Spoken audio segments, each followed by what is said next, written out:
Now I'm very happy to introduce Mike Heasley. He's the Chief Research Officer from Evolution Marketing Research. And again, I've seen this presentation and it's very interesting, very provocative. I hope you get as much out of it as I did. So, without further ado, Mike, I'm going to hand it over to you. That's great. Let me see if I don't even know if I need it. Can everyone hear me? Yeah. Okay. Sorry, I don't need this loud a little bit. And with me I have Josh Holbert, one of my colleagues from Evolution, and he helped put this presentation together, and he'll be chiming in here and there as I go through. So today, and like Greg said, thank you Greg by the way, like you said, I'm the Chief Research Officer at Evolution Marketing Research.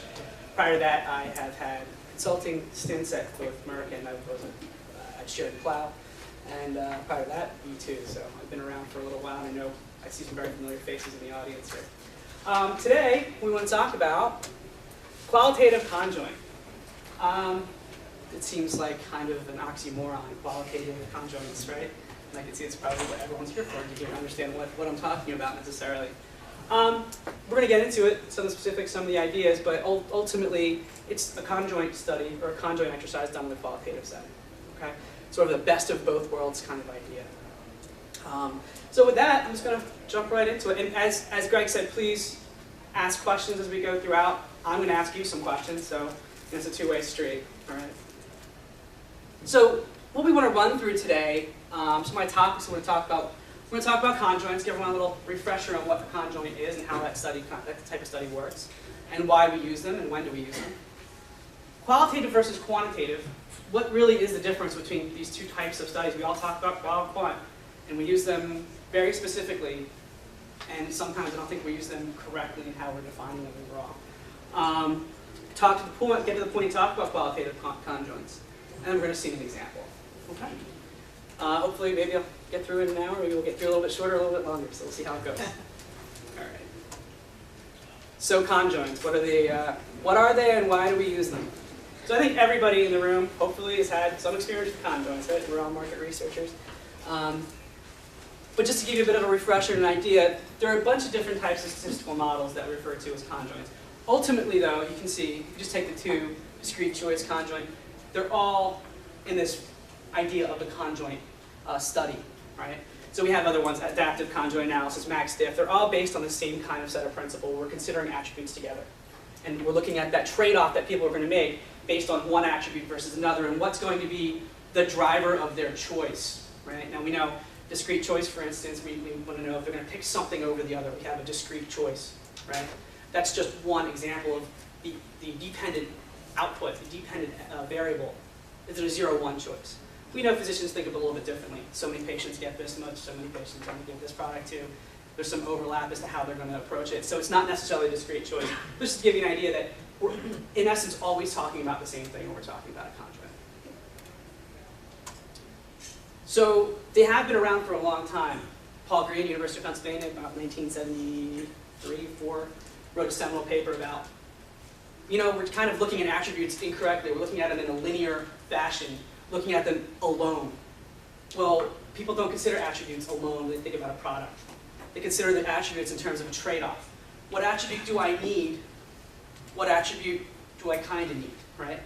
What kind of combination of these things really is going to drive the choice? It's not one in particular. Maybe it's one that's really driving choice, but it's most often it's some combination of things that I'm going to prioritize in order to make my choice for a product. Some common applications that we see in pharma, new product assessment.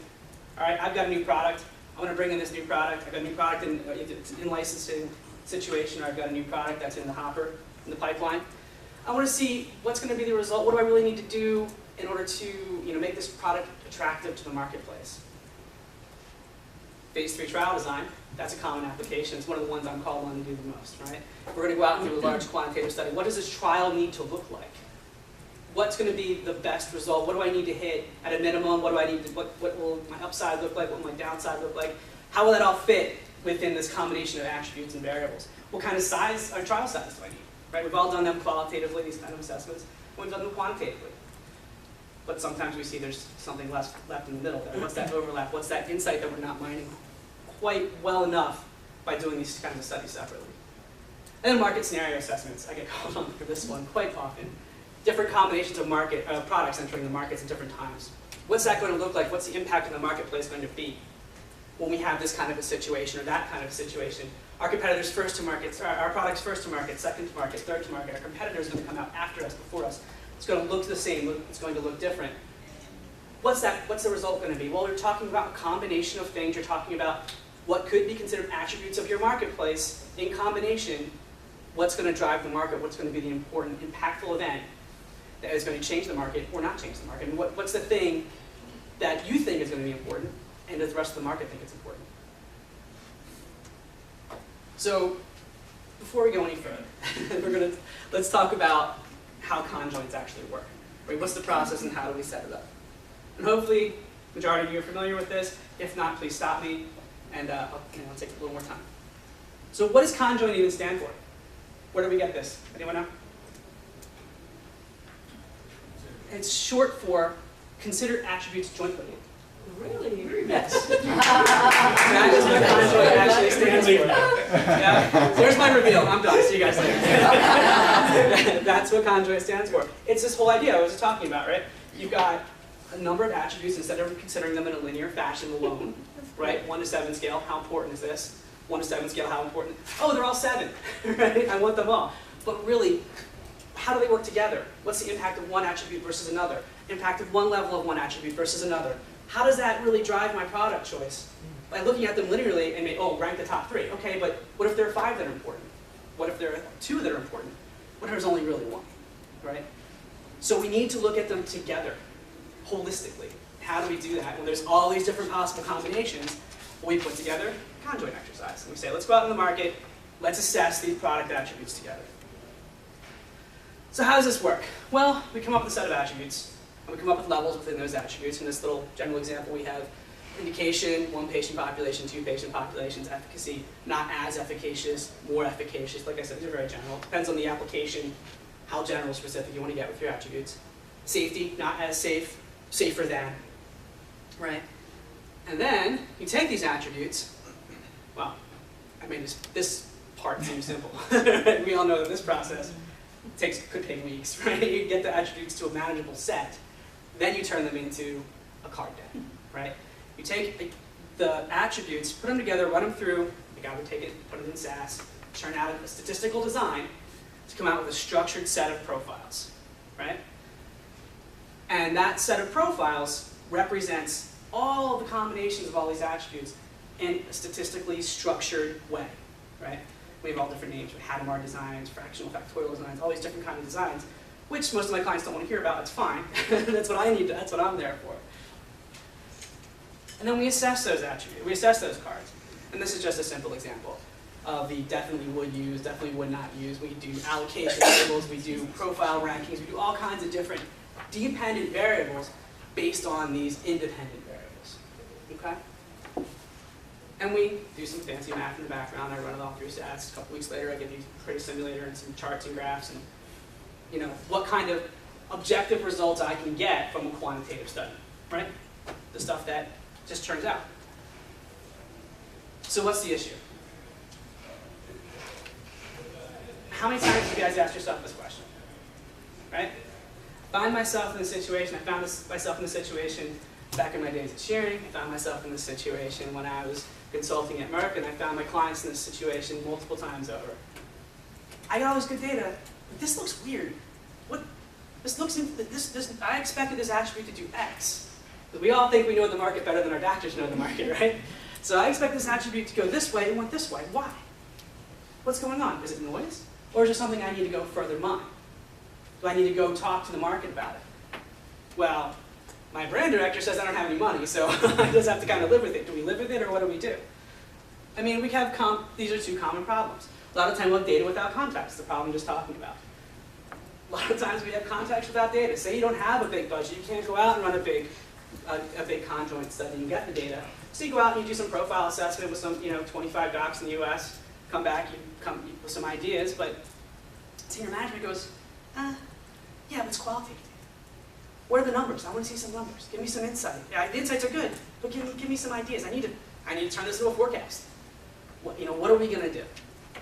So we've come up with some solutions. Sequence the studies, right? Sometimes you go out and you do a quant study, then you go do a qual study to find out why this stuff happened in the quant study, or you do it vice versa. But right? Why do we have statistics in the first place? Right? Why don't we just take a census of the whole world, right? We're great, infinite time, infinite money, we can do anything we want, right? We don't, right? We have to sample the population. So, and we know our budgets are getting tighter and tighter and tighter and tighter, and people are coming and saying, Mike, I need to do this study for, I don't know, I've got $20,000, or I've got $30,000, I've got $40,000. The days of the, oh my God, I ran a study back in my day at Shearing, it was like $750,000. The day of those studies are done, right? You can't, they don't exist anymore, right? It's, you need to do more with less. And a lot of what Dr. Snyder was talking about, shrinking, that has a lot to do with the shrinking budgets, what the impact of the ACA is going to be, how people are making very careful steps moving forward because they're not sure what the market landscape is going to look like. Oh, and then we've got just pick one type. I think I have, but is that enough information? I think I've got this, I've got this information that's this qualitative, but I really want to do a conjoint study, I can't afford it. What can we do? I really want to do this, this giant profile assessment, or this monadic design, and compare profiles across, 1,000 physicians. I just don't have the money, and is that enough? But I can't, so I go on and do one study, do qualitative data. Oh, but this isn't telling me everything I need. How many times has that happened to everybody in the room, right? So what's the solution? Well, I've asked this question to myself. I've had my clients say this to me. This is if only we could conduct a conjoint exercise in a qualitative setting. What kind of things will we get out of it? Well, we can get quantitative data we're looking at. We can get qualitative insight, or the quantitative data we're looking for. We can get qualitative insights about those data from the same respondents. That's a fun one too. I just sequenced 2 studies. I got a piece of information from my quantitative study, and I went out to the qualitative study, and the doctor said, I don't do that. Because you just happen to get 24 doctors that don't do that, right? Or you go the other way. And that's most often the case. Your 24 doctors that you do in the US, I'm just using that as a small example, give you some insight. You go out and you get, not contradictory data, but data that's just, the qualitative data sort of fits, but it's not quite dialed in, right? Other benefits that we could do, we could explicitly probe responses. Or we could explicitly probe responses. We get thoughtful responses. What's the one thing we're all afraid of with conjoint exercises? Who here has done a pre-test? By hand, with the doctor. Who's done it? Right? What do you have to do to the doctor a lot of the time with the pre-test when you're doing a conjoint pre-test? Okay, stop. Right? Did you fill out these questions thoughtfully? Did you answer these questions correctly? We have to go back through it, and we have to talk to them, because a lot of time, we hope they're taking it seriously, and we're all we're paying these guys, hoping they're taking these studies seriously. They go breeze through it, and 10, 10, 10, 50, 50. You don't know, right? So we can look at the responses, and then if they give a contradictory response, we could challenge the response. We could say, well, you just told me 10 minutes ago that this efficacy endpoint was going to be very important, but I showed you a card with this efficacy endpoint, and you said it was not important, you ranked the lowest, you didn't give a very good allocation. Why? And then they cannot explain it. Or more often they go, oh yeah, I did tell you that. Let me have a conversation about that then. Now we're starting to get some ideas as to what's going on. But we can't combine the two. After all, qualitative research is not quantitative research. I've heard that one a number of times. The sample in a qualitative study is not big enough. How can you gather information with the information you need without the internet? What would the interview even look like? So how many times have we heard that kind of pushback from marketing people? Right? We say, well, I think we can try and pull this off. And I've had this conversation many times because I have done these studies many times. And the pushback is, this sort of fits into these categories. So I'm going to sort of tackle a couple of these as we go through the next section. At this point, is everyone okay? Yeah. Good. So qual versus quant, what is really the difference? How can you get quantitative results to achieve through a qualitative or in a qualitative setting? Honestly, it's a question. You need to understand what the difference between qualitative and quantitative versus data are.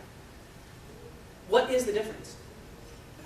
Well, qual is really getting at the whys. Yeah. And the quant is giving you the numbers behind that, but you really don't get a lot of depth on the whys. Yeah. Ultimately, you're going to see, and we're going to talk about it a little bit, you get down to the numbers, you get to a number, right? Qualitative data is going to be an open-ended, hopefully objective, but it's an open-ended statement about something. So really we have to examine that and say, what does make research quantitative? Let's take a look at it. I mean, these are sort of the things that I've gotten. Someone has said to me, oh, you've got a sample of 20 docs. That's not a quantitative sample. I've heard that more times than I can count. That's not a quantitative sample. Okay, then, person X, what is a quantitative sample? Online format. Well, it's got to be online. You got to do study online. And my common retort is, how many times did you get surveys in the mail? But apparently people forget that. And then, is it the ability to collect data in a structured format? So I'm going to explore these three ideas, and then we're going to talk about why or why not they fit into the quantitative paradigm. So n greater than or equal to 30. Show of hands, who thinks this is required for a quantitative study? I tell you, that's Yeah, right? that's So the rule of thumb. This right? is the thing. This is the thing. This is a good study. It depends on the population. And it depends on whether it's randomly sampled. Depends on Is the it sample, randomly depends on the sampled population. or not? But is it a requirement for a study to be quantitative? That's the real question. To collect quantitative data, do you need 30 respondents? Well, I'm super. Let's skip that. No. The answer is no, right? Why? So, why is it so important? Why do people focus on this minimum?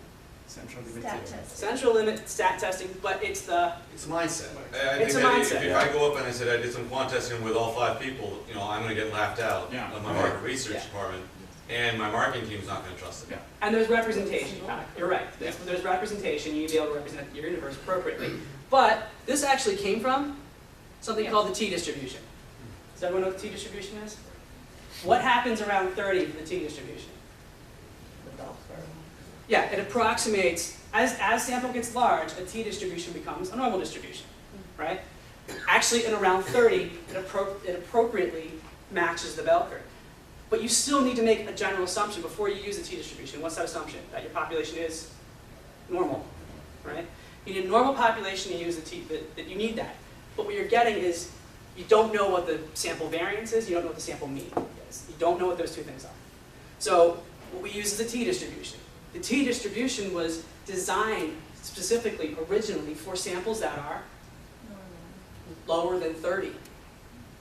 It used to be called the student, it's actually its name is the student's t, right? And it was actually a statistician at the Guinness Brewery in like the late 1890s who came up with the student's t in Ireland, because they didn't want people sitting around sampling lots of, that's the story. They didn't want a lot of people sitting around getting drunk, pretty much tasting beer quality. So they would do these kind of rating scales, but they would do it with a smaller sample, right?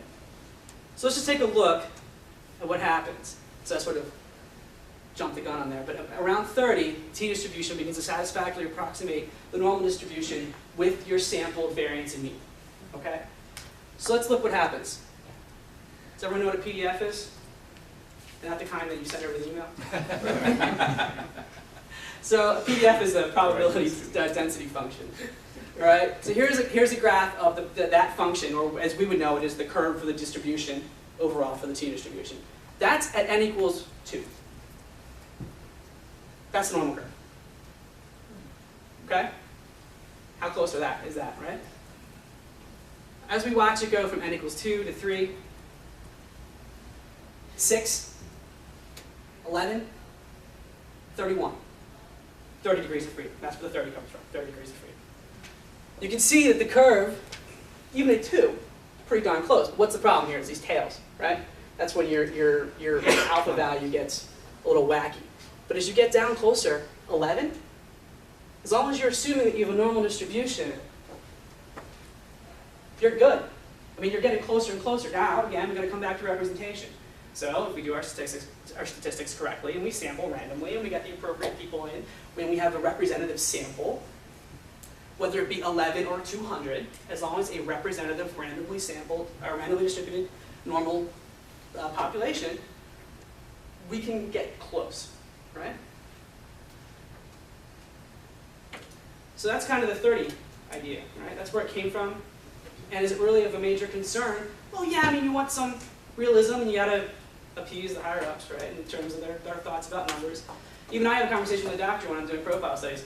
well, doctor, what kind of N do you need to see in this study? And they'll say, oh, 2,000. But I'm like, well, realistically, what do you need to see? Or I'll say the other way, well, we've got 50. Does that realistically match what you're thinking? Well, as long as the statisticians tell me it's okay, but what's the believability factor, right? So we do have that fight that, as again Kai brought up earlier, of a believability factor, right? We have to fight that. But from a purely mathematical point of view, as long as you appropriately sample, you're okay. Oh, and this is a great one. So we need the interviews to be conducted on the internet. Of course, this is a resounding no. Why do people focus on this medium? I feel like the internet happened and everyone forgot about paper surveys they got in the mail. it's like, and honestly, God, conjoints used to be conducted either in the mail or face-to-face back in the day when Paul Green was doing this. When he started the idea. So what happened? The internet came out, we said we can reach a larger population. We can be more representative and diversified. But remember, internet-administered questionnaires are exactly that. A questionnaire administered on the internet. Right? That's all it is. So when you're marketing, your brand leader comes and tells you, well, this has got to be an internet survey. Who's conducted research in Thailand? Or Brazil? Right? Brazil. What kind of methods do you use to conduct that research? Do you use the internet? No. Face-to-face, or you can use Katie sometimes. You use some internet. It's a mixture of everything. Thailand? Forget it. You have to send people out into the countryside with paper surveys to get some of this stuff done. So, these are some of the extreme examples, but that's still quantitative data. Someone will say, well, it was a hand survey. How could that be quantitative data? Well, it's quantitative data because we collected it in a quantitative fashion, and we're going to talk about that. But this is a simple case where people have confused the medium with the methodology. The medium is not the methodology, and I think as the information age expands, we get into this idea that we need to conduct market research via the internet, because that's the way you do quantitative studies. Well, now we see, and they all have their place. Now we see people are using cell phones, and they're using iPads, and this is great, because this is how we communicate nowadays. But that's a medium for communicating information and collecting information. It is not the methodology by which you collect that information, or the information that you're communicating. So, what makes an interview quantitative? I think we kind of debunked that one, right? I think we pretty much took care of that one in short order. What about this one? Who thinks this is the way you get quantitative data? Yeah, this is the way you get quantitative data, right? It's the idea of being able to collect data in a structured format. I'm going to read this so I don't get it wrong. Data that is in numerical form, such as statistics, percentages, etc. That is quantitative data, right? You collect those data from a structured instrument that's closed and it can only give you a certain response. So in other words, we need specific narrow questions that collects numerical data in order to answer the question. That's what we need for quantitative data. Yeah, we have to meet all of the requirements, statistical rigor, we have to bring that in, but it's structured, right? That brings the rigor. Qualitative data doesn't end up being qualitative because it's open-ended. It's a conversation. We have a conversation. If I sat down with Steve and I had a conversation about his what goes on at DSI and the practices there, that would be a conversation, right? I wouldn't have any quantitative data, but if I surveyed, for instance, not to pick on you, Steve, but to survey your department to get some information about how your company works, that would be quantitative data. The same thing with the doctor. I'm asking them the same questions. What do you do in your office? How does that go? Da-da-da. Or I'm asking them percentage. What percentage of your patients get X, Y, and Z? Right? And screeners, SAQs, that's still quantitative data, right? You're giving them the same question. You collect it, you tabulate it, and God help you as a consultant if it's not in the report, because people want to see those data. So let's get to the point, the qualitative conjoint. Just to recap a little bit here, what do we really need? A structured set of questions from which we can collect numerical data. That's really what we need, right? That's how we have to approach it. Well, we talked about structured conjoint, right? Where does the structure come from? Structured card decks. These guys are saying the same thing over and over again, right? You're giving every respondent the same card deck, and you're saying to them, do whatever you want. Well, we talk about sorry, not do whatever you want. We'll tell them, it depends on the study, right? So if we use a structured deck and ask the right question, the same question, ask them to do the same exercise, whether it be rank them or choose one or allocate some patients, we can pull quantitative data out of that. Sometimes we meet some, general minimums and we can have some good fit. So that's where it comes from. That's sort of how you can do it and why you can do it and why it's acceptable to do it. There's no problem, there's no bias against it as long as you have a good argument against it, right? This is why we can do this. We can get away with it. We have gotten away with it. I've done it many, many times. And I don't really, getting away with it's probably the wrong thing to say. We've done it very well and successfully. And I know some people in the room have done it as well, so. All right, so what does this look like? Let's get to the nitty gritty. All right, Mike, this is all good. I believe you now. We can get it done. Now here's the real question. Get it done in an hour, right? So what we gotta do? Well, this is what you gotta do. You gotta do your normal interview stuff. You do your introduction, your screener, collect your screener information, do some baseline treatment algorithms, discussion of current therapy, special patient types, and then get to the question, right? I feel like, I've watched a lot of people do interviews over my time, done a lot of interviews over my time. I feel like people sort of get mired here and forget the main point of why you're there. Because somebody in the back room says, oh, that was interesting, can you ask them to follow up about X? Well, that's great at the end of the interview, but let's not send notes in the middle of the interview. Things like that will happen. But you need a good, disciplined moderator in order to do that. I'll get to that in a minute. And then get right into it. Get into a conjoint exercise. So do card sort, dependent measures, rankings, ratings, whatever. We go in and we say, Dr. Jim, here's a set of cards. They're representing possible products in the market. What we're really trying to understand is what are the trade-offs you're trying to make. We have the same conversation that's written out on the screen on the internet. We tell them, this is the exercise that we want you to do. Take some time, sort through these cards, and rank them in order of your preference for use if this were a product in the marketplace. And then I step out and watch it with the mirror, go back in. Okay, doctor, here's the key. Why did you just do that? I can't ask that during a conjoint on the internet, right? And that's it, right there. What we're getting? We're getting a conjoint exercise, and we're going to get the why. Then we spend the next 20 minutes having that conversation. Why did you do this? Why did you do that? Why is this card all the way at the back when you told me earlier in your baseline treatment algorithm what you think is important? That has that attribute. Why is that not up at the front? So we have that conversation, and we can probe them so we make sure they're not just, like we said, breezing through it, have thoughtful responses, making sure we're getting the information that we need. And yeah, including with the notes in the back. So the hard part here is there are realities. You do have 45 minutes, right? You do have a sample that is relatively small. You can't go out and you don't want to block things. You don't want to split up your design. So you have to be realistic about this and recognize the study is what it is, right? I've been talking about positives, and you brought up. I wouldn't call it a negative. It's a point of focus. You got to get the brand team focused and say, so that conversation where I talked about earlier about getting what are all the attributes and levels and how do you line them up and all that, that's got to happen. It might take a little longer, right? Because a lot of the time you end up in how you use this in sort of you might want to have some general attributes, right? Like before I had a table of better than, worse than, equal to the competitor, as opposed to the specific data points you want to measure, and you go out with this big study with you need a massive sample to get the power. You want to keep it kind of general, right? You want to limit it to 10 to 12 cards, and I pushed it. But we're into some logistics and the global reach. So what do you need? For the people on my side of the business, you're going to need some kind of statistical package, software. I do everything in SAS, old school like that. So you got to design the cards, right? So you're going to need that to do it. So that when you create these seemingly random cards, they're actually designed according to the statistical design, right? For these products that are representing what could possibly happen. This is the one question I think we argue amongst ourselves as to what you want to do as the dependent variable in these interviews. And I've done them all, and they all work really well. But I think the best thing for me for doing these interviews is talking about the ranking. And so a lot of people want to do allocations, and the example I have is actually allocations. You can ask the questions no matter what. The same questions are, why did you allocate these patients? What? I just find the shuffling and the talking and the ordering gives you some really good information and talk about you chose this one over that one, this one over that one. And you can still do that, and you can do a mixture of these dependent variables as well. So here you go, Sherry. Here's what we're talking about. So qualitative research means a qualitative sample. You still want to try and hit that 30 just because you want to get that representation, right?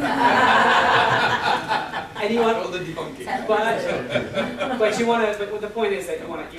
Talked about the believability factor, right? So look, standard qualitative study in the U.S. is 24 to 25 after something like that. It's close enough, right? We've done it with that. You don't want to block. I say this in case you possibly might have to block. You might push it up to 36. 38, something like that. Just in case if you need to split your sample. Now, again, we're looking with a t-distribution here in terms of our responses, so it's still representative, right? So as long as it's done statistically, you've got a good software package, you've designed your card set right, you've thought about how you're going to do it, you've sampled correctly, you're okay, right? The difference between having an N of 15 and an N of 30 is your confidence interval's bigger, right? Doesn't mean that the results are any less valid, they're just different. 45 to 60-minute interview. You can get through it. You can do it. I've personally done it. He's done it. Steve's watched it. Guys watched it. I mean, it's possible to do. I've got folks in the back who've worked in, as colleagues of mine in Europe who've done it with me. I mean, it's completely doable. And the usual great geographic distributions. I mean, we've done it everywhere, like I just said. We've done it in Europe. We've done it in Asia. We've done it in the US. We've done it in Canada. We've done it in South America. You know, variability here. Remember, confidence intervals are dependent on two things: sample size and variability in that sample, right? The more specialized your physician gets, the lower the variability. Or the more specialized the treatment area gets, meaning it's very specific, the lower your variability. Which means you can have a smaller and smaller sample and be representative. I'm talking about peripheral T-cell lymphoma, right?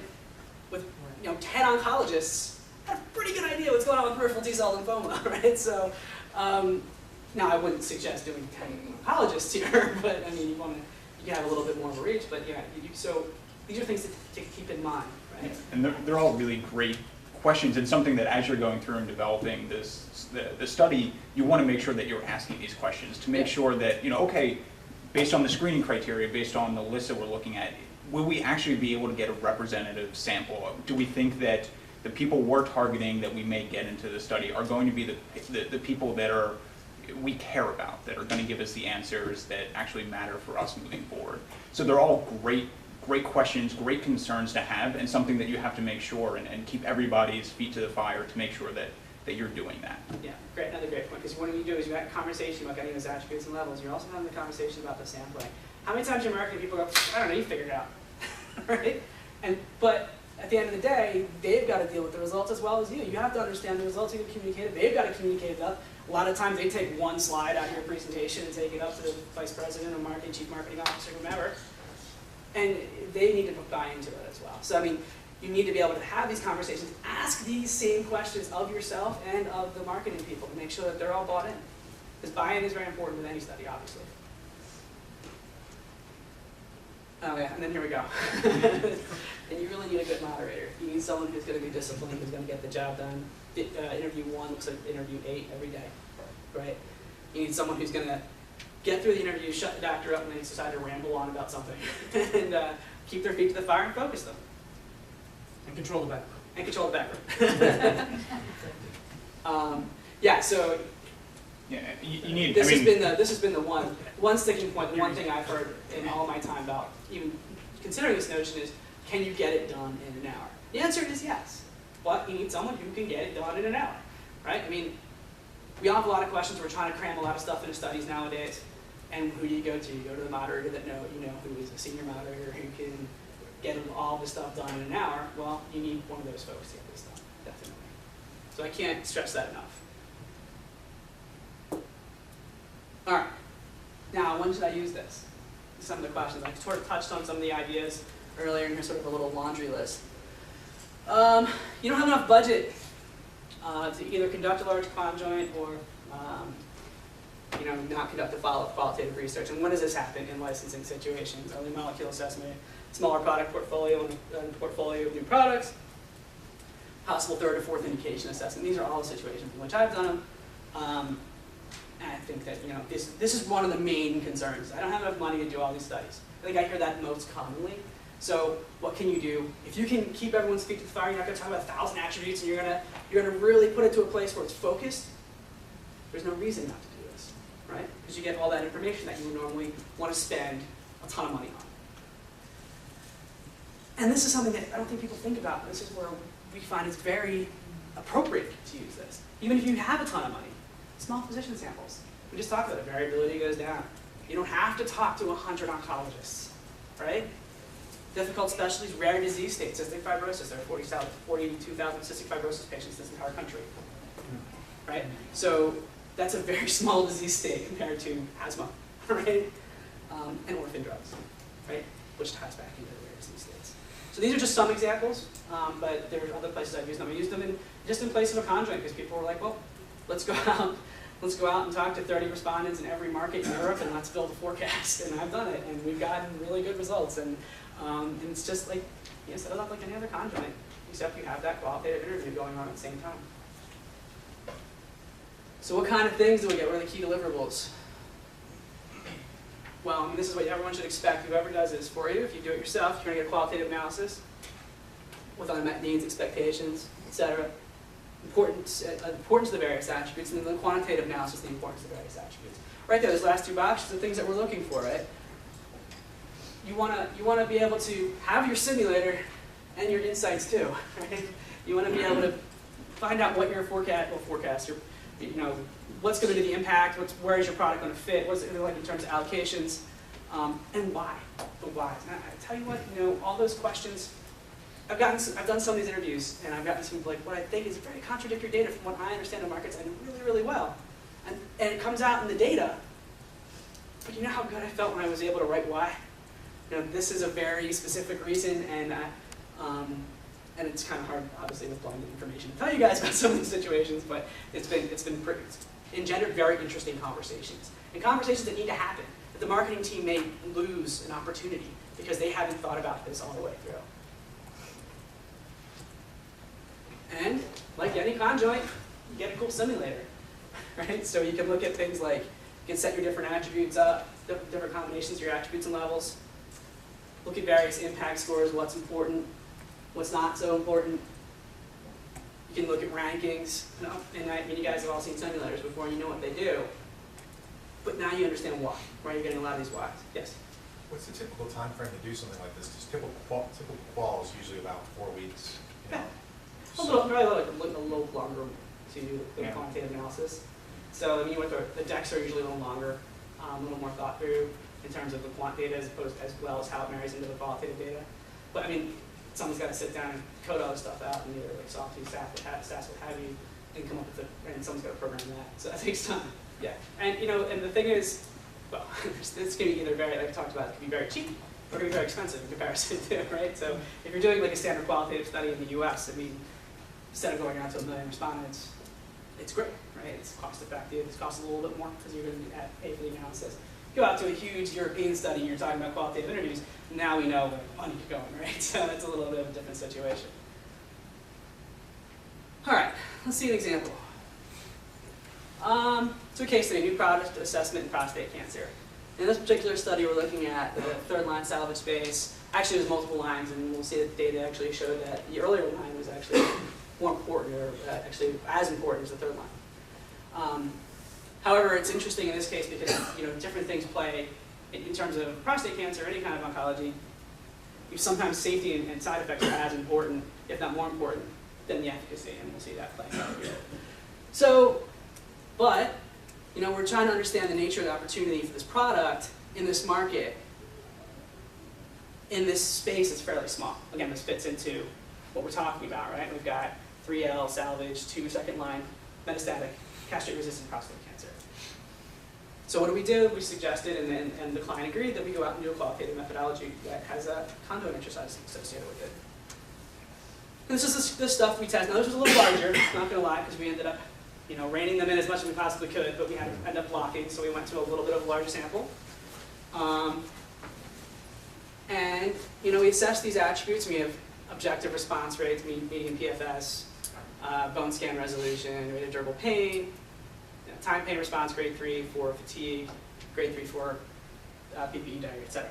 So what we're able to do, we can have a conversation about this and understand why this is important. It's a pretty straightforward response. Actually, the qualitative data back this up, but you can see where the impact is here. It's going to all be in the grade 3, grade 4 fatigue and side effects, toxicities, right? We're talking 2L, and we talk about 3L, right? Third line, second line. These guys are not doing well. They're very sick people, right? So we're talking about what's going to make them comfortable, and as well as have some efficacy, but obviously what's going to make them comfortable. And then we can see, we can assess the various attributes this is, I mean, guys should all be familiar with this. Is standard conjoint output, right? We're assessing the impact of the various attributes across the levels across all the attributes, and we can understand what's going to be more important, what's going to be less important for that product going into this space. And the qualitative insights backed it up. That basically what we're looking at in this space, we have sick patients. I'm mostly concerned about keeping them happy, quality of life, because they're declining. Yeah, efficacy is great. We'd like to slow the decline, but we're talking about sick people here, so we want to make sure that that decline is not overly arduous, or that end of life is not overly arduous. But, I mean, yeah, in this particular case, it works out that it matches up perfectly, right? Sometimes it's not the case, but you have the qualitative insight to back it up. And here we can show some preference share. There's preference share done in the study, and you can see how the product is. Where they thought it was going to be a third-line product, you see it had a lot of impact in the second line. And this is a particular approach where I would say I would recommend against doing a large conjoint. Right? I would say you want to go in, you want to have it. There's low variability in this overall population, so you'd be able to go in with a smaller sample and have this conversation with the doctors. And as long as you can keep it reasonable in terms of attributes and levels, you can get a lot of really good information out of this. And that brings us to the questions portion of my I have a